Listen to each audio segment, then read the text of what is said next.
Last week, Nevada became the first state house in U.S. history to swear in a female majority.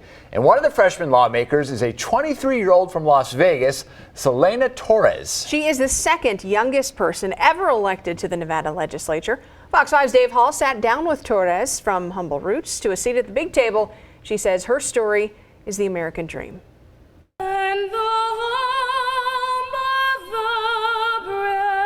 It's day one of the Nevada legislative session. A new class of lawmakers are ready to work, including Selena Torres, the 23-year-old representing Assembly District 3 in Clark County. It still feels so surreal to say that I'm in office, that I was elected.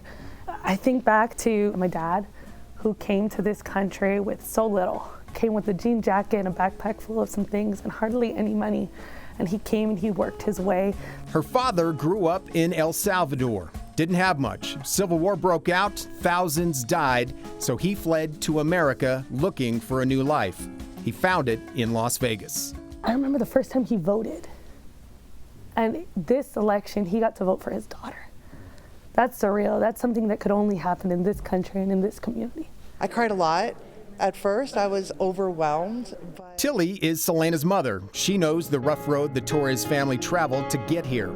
On their wedding day, they had $74. The wedding cost $71. She had $3 left for dinner. We went and we bought top ramen and frozen peas and carrots, and I made that for dinner. And I cracked an egg in it. And I'll never forget my husband looking at me, and he said, "At least we can eat today." Watching her family struggle is a big part of what drives Selena Torres now. As an educator, we see that in a very different way, and our students and our communities aren't just numbers. There's people behind those numbers. And so that really inspired me to run for office, is how do we improve the lives of my students and my community? When not roaming the hallways of the legislative building, you can find Selena roaming the hallways right here at El Dorado High School, where she teaches sophomore and junior English. I want to be like her when I grow up because, I don't know, she's just my favorite teacher. Yeah, I was real proud of her. Wow, like, it just seems like so surreal. And it's like, I woke up the next morning and I was like, wow, like, I actually feel rejuvenated, like I had a part in that. Students like Chris, Angel, and Dominic knocked on doors, handed out flyers, anything to help. She got help from fellow teachers too, including a very special one who works just a few doors down. Which poem did you like of the three that you read? That's right. Mother and daughter are both teachers at El Dorado High. I think the whole school feels a sense of pride with what she's accomplished. You know, El Dorado doesn't always get the best press. I think there's a lot of phenomenal things going on in this building that people just don't know about. Torres isn't much older than most of the kids walking these hallways. While some may scoff at a 23-year-old in a leadership role, Torres says it's her youth that's her strength. I'm young.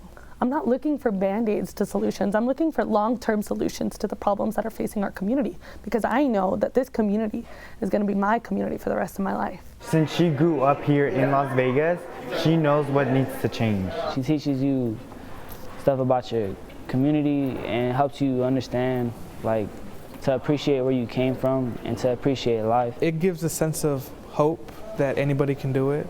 It's not just gonna start here and it's not gonna finish here. It's gonna keep going. Over the next 4 months, Torres will be in Carson City doing her new job, fighting for the people who, like her own father and mother once did, struggle to get dinner on the table. I grew up here in Las Vegas, Nevada. You know, the voice of everyone in my family, everyone in my school, everyone in my neighborhood, we're all with her.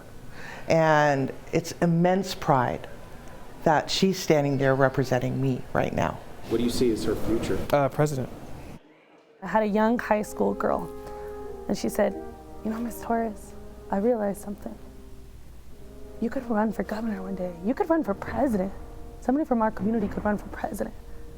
I said, "Yeah, that's true." She said, "I can run for president." And I realized just how important it was that young people that looked like our community served and sat at that table. As an educator, Torres told us helping to fix our schools is her top priority.